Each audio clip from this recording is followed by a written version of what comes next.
Hey, it's me, MLB. Here's chapter 6 of Heard You Like Me, and this chapter is titled Crushing Hard.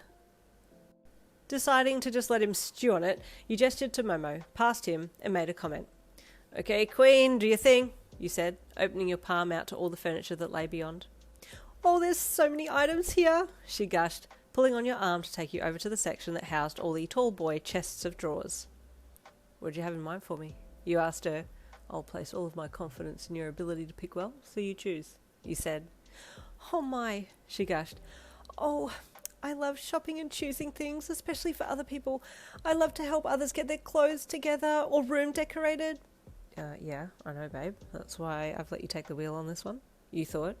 You were going to say it out loud, but then stopped yourself. Had you been more tired, you may have just said it, but at 8 hours of sleep, you were more on the ball. Momo had already visually picked out 2 that she thought would suit you perfectly, so she bounced her way over to them, looking them over excitedly. Oh, I really do like this one, she said as she looked it over and ran her hands lightly over the grain of the wood. It would look beautiful in our room, don't you think? She asked you, smiling brightly at you, as you stood back watching her with an amused smirk on your face. I could care less, I'm just happy you said our, you said to her, and she blushed and giggled. Yes, well it is, isn't it? She replied, and your heart did a little flip. Jeez, man, go easy on me, you thought. I'm crushing hard on you, girl, and you're not helping with all this couple talk. Since you hadn't replied to her, she just turned her attention back on the dresser and looked it over again. I really do like this one, she said with a smile at you. Well, babe, if you like it, then get it, you said with a wink, and she blushed. Okay, if you like it too, she asked. Of course, you said with a smile. Momo smiled and giggled and then focused on something else, so you decided to quirk in and see what she was thinking. Yes, this will fit nicely under the window, she thought. Yin really is so nice. I really love her being here, she thought. Then she remembered that you could read her mind and stopped to look at you to see if you'd heard her. Thanks, you said with a smile and a little chuckle. I like you too. Momo blushed again and giggled. Oh, I forgot that you can hear my inner thoughts, she said a little bashfully. Don't go admitting that you like me now, you teased, and Momo giggled. You already know that I like you, she said brightly, and then took your arm in her hands. Come on, let's find the assistant and get this drawer in transit. The quicker the better. Sounds good, you said with a somewhat forced smile. Ugh, damn. You know that I mean that I like you, right? When will you get it? You thought, as she dragged you off to find the assistant. Give or take 30 minutes later, and the drawer set was being handled up to your and Momo's dorm room. You were happy that you now had your own drawers, but watching Momo fuss over everything, bouncing around beaming, had you the happiest. Momo's excitement over the drawers times 10, and that was how it made you feel to watch her with your drawers. Would you like some help loading your clothes into your drawers? She asked excitedly. I guess, you replied. I'm easy though. Oh good, because I figured that the top drawer could be for undergarments and then the middle drawer could be for t-shirts and bottom drawer for pants and shorts. We might need to get you some more space for skirts and dresses, she said, thinking for a second. Well, I have a very easy solution to that problem, you replied happily. I don't have any skirts or dresses, so voila, that solves that one, you said, dusting your hands together for good measure. Oh, but you do look beautiful in a dress, Momo said sadly. Not as good as you. Dresses belong on you, you said honestly. You make all dresses look stunning. Oh, you're so sweet, Yin, Momo said kindly. I'm just being honest, you replied with a smile. And so the rest of the afternoon and night was spent setting up in your room and retelling childhood memories that made you and her laugh. That night you slept well, drifting off to sleep knowing Momo was beside you, as well as looking forward to the next day. The next day was busy. In fact, the next week was busy, and at the end of the week you were exhausted. Whoa, your course is pretty full on, and we have quirk work next week, right? You said as you flopped onto the bed, and then rolled over and unzipped your school skirt to wriggle out of it.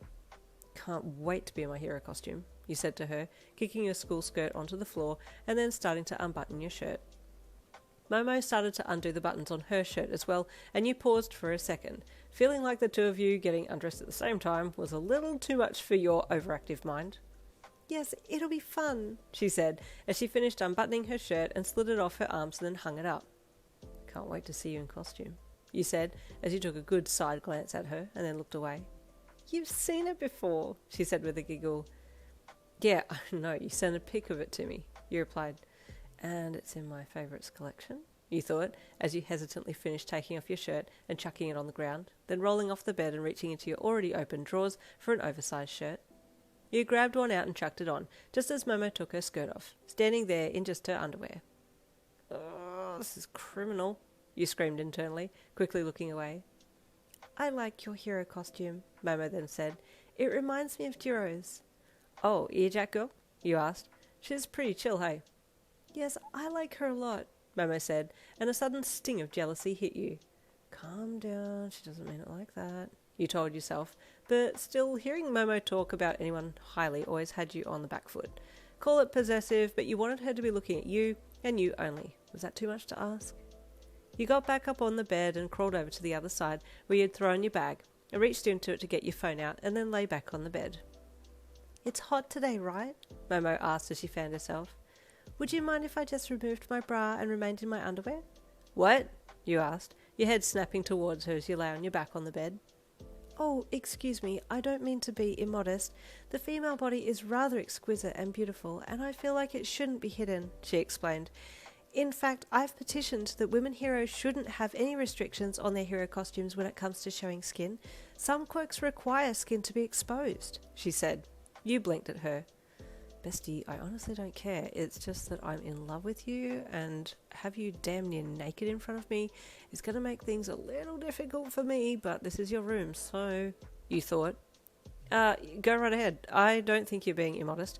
I agree with you," you said. "Oh, thank you," she said as she unbuckled her bra at the back and then dropped it into her washing basket. "Oh, Lord help me," you thought, as you buried your face into your phone and tried not to look at her.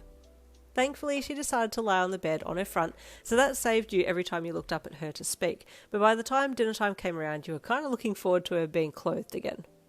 "Shall we head to the common room?" she asked you, as she put a new bra on and then slipped a dress over her head. "What's for dinner?" you asked her.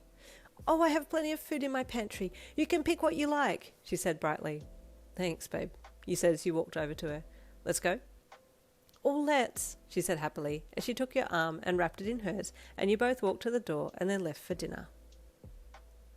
A prayer for Yin, poor Yin. Stay tuned for next week, Chapter 7. I'll see you then.